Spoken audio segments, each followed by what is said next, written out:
آخری دعا بھی قبول ہو گئی۔ اس کا نام ڈاکٹر احمد تھا اور وہ اپنے ملک کا معروف طبیب تھا۔ لوگ اسے چیک اپ کروانے اور مشورہ لینے کے لیے کافی دیر تک انتظار کرتے۔ اس کی شہرت بڑھتی چلی گئی اور اس کے ملک کے ایک بڑے شہر میں ایک انٹرنیشنل میڈیکل کانفرنس کا انعقاد ہونے جا رہا تھا، جس میں اسے بھی دعوت دی گئی تھی۔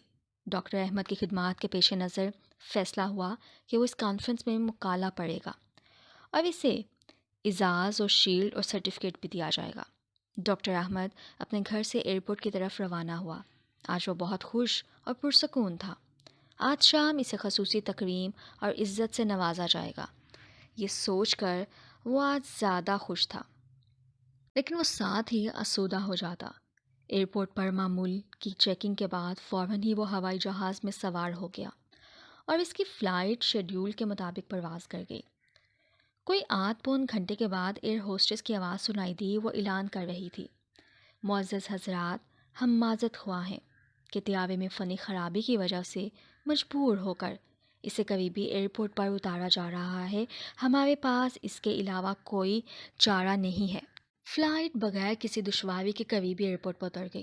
مسافر جہاز سے اتر کر لاؤنج میں چلے گئے۔ ڈاکٹر احمد بھی دیگر مسافروں کے ساتھ طیارے کے درست ہونے کا انتظار کرنے لگے۔ تھوڑی دیر بعد ایئرپورٹ اتھارٹی نے اعلان کیا کہ خرابی درست ہونے کا فوری امکان نہیں۔ مسافروں کو متبادل طیارہ آنے تک کا انتظار کرنا ہوگا۔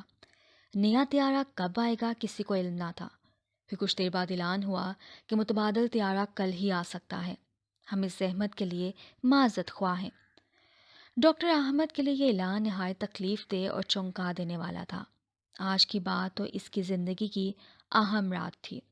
وہ کتنے ہفتوں سے اس کا منتظر تھا۔ اس کی تکریم ہونے والی تھی۔ وہ کرسی سے اٹھا اور ایئرپورٹ کے اعلیٰ افسر کے پاس جا پہنچا۔ اپنا تعارف کروایا اور کہا، میں انٹرنیشنل معیار کا ڈاکٹر ہوں۔ میرا ایک ایک منٹ قیمتی ہے۔ مجھے آج رات فلاں شہر میں مکالمہ پڑھنا ہے۔ پوری دنیا سے مندوبین اس سیمینار میں شرکت کے لیے آئے ہوئے ہیں اور آپ لوگ ہمیں مستہ سنا رہے ہیں کہ متبادل طیارہ 16 گھنٹے بعد آئے گا۔ متعلقہ افسر نے جواب دیا، محترم ڈاکٹر صاحب، ہم آپ کی عزت اور قدر کرتے ہیں۔ ہمیں آپ کی اور دیگر مسافروں کی مشکلات کا بخوبی اندازہ ہے، لیکن یہ ہمارے بس کی بات نہیں اور نہ ہی نیا طیارہ فراہم کرنا میری ذمہ داری ہے۔ البتہ وہ شہر جہاں آپ کو کانفرنس میں شرکت کے لیے جانا ہے، زمینی راستے سے فقط 3-4 گھنٹے کی مسافت پر ہے۔ اگر آپ کو بہت جلدی ہے تو ایئرپورٹ سے کرایہ پر گاڑی حاصل کریں اور خود ڈرائیو کرتے ہوئے مطلوبہ شہر پہنچ جائیں۔ ڈاکٹر احمد لمبی ڈرائیونگ پسند نہیں کرتا تھا، مگر مجبوری تھی۔ اس کے پاس کوئی متبادل صورت بھی تو نہیں تھی۔ اس نے آفیسر کے مشورے کو پسند کیا اور کار کرایہ پر لے کر متعلقہ شہر کی جانب روانہ ہو گیا۔ اس نے کچھ ہی فاصلہ طے کیا کہ اچانک موسم خراب ہونا شروع ہو گیا اور آنن فانن سیاہ گھنے بادلوں نے آسمان ڈھانپ لیا۔ تیز آندھی اس پر مستعد تھی۔ دیکھتے ہی دیکھتے زوردار بارش شروع ہو گئی۔ اندھیرا چھا گیا اور آہستہ آہستہ وہ راہ سے بھٹکنے لگا۔ اس کی گاڑی کا رخ کسی غلط سمت مڑ گیا اور موسم کی خرابی کے باعث اسے اندازہ ہی نہ ہو سکا کہ وہ کدھر جا رہا ہے۔ 2 گھنٹے کی مسلسل ڈرائیونگ کے بعد اسے یقین ہو گیا کہ وہ راستے سے بھٹک چکا ہے۔ بھوک اور تھکاوٹ کا احساس بھی اسے ستانے لگا۔ اس کے پاس کوئی کھانے پینے کی چیز نہیں تھی۔ کسی محفوظ ٹھکانے کی تلاش اس کے دل و دماغ پر سوار تھی۔ جہاں کھانے پینے کی کوئی چیز مل سکے، وقت تیزی سے گزرتا چلا گیا اور رات کا اندھیرا پھیلنا شروع ہو گیا۔ وہ ایک چھوٹے سے گاؤں کے پاس سے گزرا اور غیر شعوری طور پر اپنی گاڑی ایک معمولی سے گھر کے سامنے روک دی۔ اس کا ہاتھ گھر کے دروازے پر تھا۔ وہ اسے کھٹکھٹاتا رہا تھا۔ اندر سے ایک بوڑھی عورت کی نحیف و ناتواں آواز اس کے کانوں میں پڑی، جو کہہ رہی تھی، بیٹا جو بھی ہو اندر آ جاؤ، دروازہ کھلا ہے۔ ڈاکٹر احمد گھر میں داخل ہوا تو دیکھا کہ ایک بوڑھی عورت متحرک کرسی پر بیٹھی ہے۔ ڈاکٹر نے کہا، اماں جی، میرے موبائل کی بیٹری ختم ہو چکی ہے، کہ میں آپ کا موبائل استعمال کر سکتا ہوں؟ بوڑھی عورت مسکرا کر کہنے لگی، بیٹا فون کی بات کر رہے ہو؟ شاید تمہیں معلوم نہیں کہ تم کہاں ہو۔ ہمارے ہاں بجلی ہے نہ ٹیلی فون۔ یہ تو ایک چھوٹا سا گاؤں ہے جہاں شہری سہولتوں کا کوئی تصور نہیں ہے۔ میرے بیٹے، وہ سامنے میز پر چائے اور کھانا رکھا ہے۔ لگتا ہے کہ تم بھوکے اور پیاسے ہو، راستہ بھٹک گئے ہو۔ تم پہلے کھانا کھا لو، پھر بات کرتے ہیں۔ تمہارا سفر بھی خاصا لمبا ہے۔ ڈاکٹر احمد نے اس بوڑھی خاتون کا شکریہ ادا کیا، کھانے پر ٹوٹ پڑا۔ سفر کی تھکاوٹ کے ساتھ اسے شدید بھوک ستا رہی تھی۔ اچانک بوڑھی عورت کی کرسی کے ساتھ والی چارپائی پر حرکت ہوئی اور ایک معصوم نے رونا شروع کر دیا۔ بوڑھی عورت نے اس بچے کو تھپڑ کر سلا دیا اور اسے دعائیں دینا شروع کر دی۔ وہ اس بچے کی صحت اور سلامتی کے لیے لمبی لمبی عاجزانہ دعائیں کر رہی تھی۔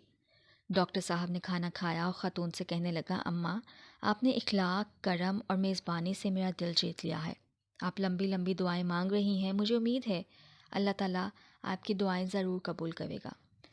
میرے بیٹے، وہ بڑھیا گویا ہوئی، میرے اللہ نے ہمیشہ میری دعائیں سنی اور مجھے ان دعاؤں کا قبولیت بھی میری کی۔ بس ایک دعا باقی ہے جو میرے ضعف ایمان کی وجہ سے پوری نہیں ہوئی۔ تم تو مسافر ہو، دعا کرو، شاید قبول ہو جائے۔ ڈاکٹر احمد کو اشتیاق پیدا ہوا، کہنے لگا، اماں جان، وہ کون سی دعا ہے جو قبول نہیں ہوئی؟ آپ مجھے بتائیں، میں آپ کے بیٹے کی طرح ہوں، انشاءاللہ اسے ضرور کروں گا، آپ کی خواہش کا پورا پورا احترام کروں گا۔ وہ خاتون کہنے لگی، میرے بیٹے، وہ دعا اور خواہش میرے اپنے لیے نہیں ہے بلکہ اس یتیم بچے کے لیے ہے جو میرا پوتا ہے۔ اس کے ماں باپ فوت ہو چکے ہیں اور اسے ہڈیوں کی ایک بیماری ہے جس کی وجہ سے یہ چلنے پھرنے سے معذور ہے۔ میں نے اس کے بہت علاج کروائے، بڑے بڑے ڈاکٹروں کے پاس لے کر گئی، مگر تمام اتباع اس کے علاج سے عاجز آ گئے۔ لوگوں نے مشورہ دیا ہے کہ اس ملک میں احمد نام کا ایک ڈاکٹر ہے جو اس مرض کے علاج کا ماہر ہے۔ اس کی شہرت دور دور تک ہے، وہ بڑا مانا ہوا سرجن ہے جو اس کا آپریشن کر سکتا ہے، مگر وہ تو یہاں سے بہت دور رہتا ہے اور اس تک پہنچنا کوئی آسان کام تو نہیں۔ تم میری حالت دیکھ رہے ہو، میں عمر رسیدہ ہوں، کسی وقت بھی بلاوا آ سکتا ہے، مگر مجھے یہ فکر کھائی جا رہی ہے کہ میرے بعد اس بچے کی نگہداشت کون کرے گا، اور اس لیے میں ہر وقت اللہ تعالیٰ سے دعا کرتی ہوں کہ وہ کوئی بھی سبب پیدا کر دے اور میں اس بچے کو ڈاکٹر احمد کے پاس لے جا کر علاج کروا سکوں۔ ہو سکتا ہے اس یتیم بچے کو ڈاکٹر احمد کے ہاتھوں شفا مل جائے۔ ڈاکٹر احمد اپنے جذبات پر قابو نہ رکھ سکا، اس کی آنکھیں بھیگ چکی تھیں۔ رندی ہوئی آواز میں اس نے کہا، اماں جان، میرا طیارہ خراب ہوا، پھر خوب طوفان آیا، آندھی و بارش ہوئی، اللہ تعالیٰ نے مجھے گھیر گھار کر آپ کے گھر بھجوا دیا۔ آپ کی آخری دعا بھی قبول ہو چکی ہے۔ اللہ رب العزت نے ایسے اسباب مہیا کر دیے کہ ڈاکٹر احمد خود چل کر آپ کے گھر آ گیا ہے۔ اب میں آپ کے پوتے کا اللہ نے چاہا تو پوری محنت اور توجہ سے علاج کروں گا۔ قارئین کرام، میں نے یہ واقعہ پڑھا، میں نے اس پر بہت غور کیا کہ یہ شہر کون سا ہو سکتا ہے۔ میرے اپنے اندازے کے مطابق ڈاکٹر ریاض سے ابہا کے لیے روانہ ہوئے اور جہاز خراب ہونے کے بعد اسے غالباً طائف کے ایئرپورٹ پر اتار لیا گیا۔ واللہ عالم۔